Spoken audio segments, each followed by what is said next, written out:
Welcome to the Hawaii Audubon Society's annual meeting for 2021.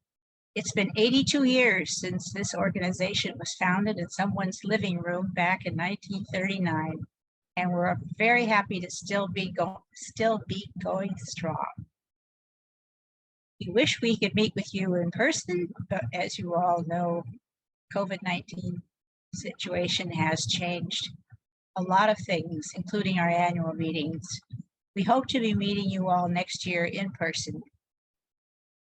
And we will hope to hear more from you because this session does not allow us to hear from you. And that was an important part of our members' meetings for years and years and years.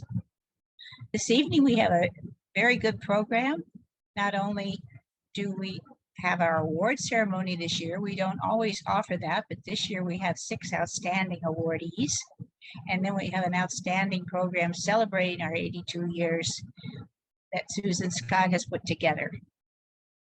So with that said, I would like to introduce our board members. Our board members and our staff, all of whom work very hard to keep our society going. Our vice president is Liz Kumabi. Our secretary is Susan Scott.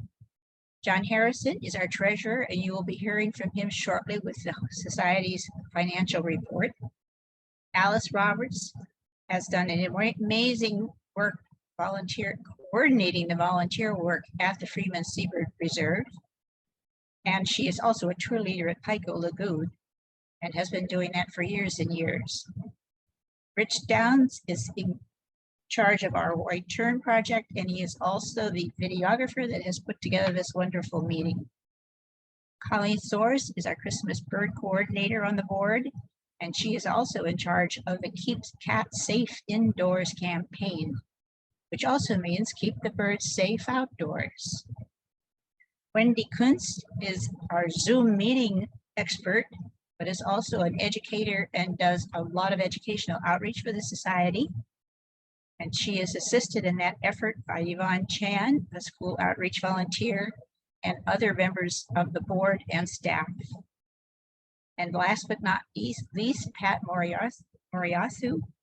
She's a copy editor extraordinaire and put together our latest and 7th edition book of Hawaii's birds, which we hope you all have a copy, and if you don't, they're available on our website.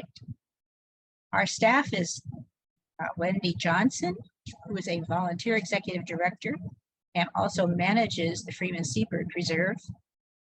Laura Zollard is our office and communications manager, and our Elepaio editor is Suzanne Spiesberg, who has done an outstanding job with the Elepaio. I'm sure you all agree. A year for the Hawaii Audubon Society. It started off with a bang, or a whimper, maybe because of COVID-19. But the office is still open irregularly, but it is, and we just keep going. And we began this year with an effort to sell our newest 7th edition bird book, which is an outstanding book. The Freeman Seabird Preserve volunteer effort finished in March, and it is about to start up this January. And from January to March of this coming year, every Saturday there will be an opportunity for all of you to volunteer at the preserve from 8 to 11 in the morning. Please contact Alice Roberts to let her know that you will be coming, and she will be happy to expect you. Our Christmas bird count is going forward with our usual circles, and that is being coordinated with the board member Colleen Soares, who did it last year as well. The calendar of the Christmas bird counts is in the latest Elepaio, and you also see it on the website.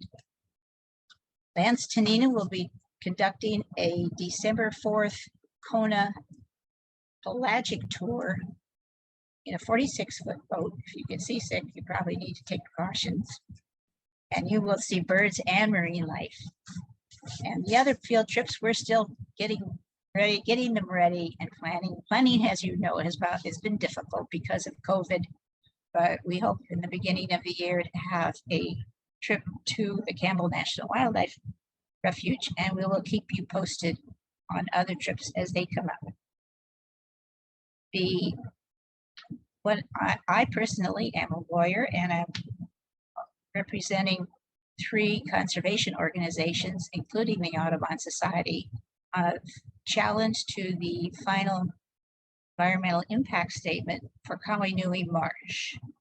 The reason the board felt it was important to challenge this final EIS is because they failed to take into consideration pollution that is coming into the marsh from the Kapa'a Industrial Park, as well as the pollution from 4 now closed landfills, the waste transfer station, and all the other sources of pollution into this marsh, which is very seriously degraded and needs to be improved.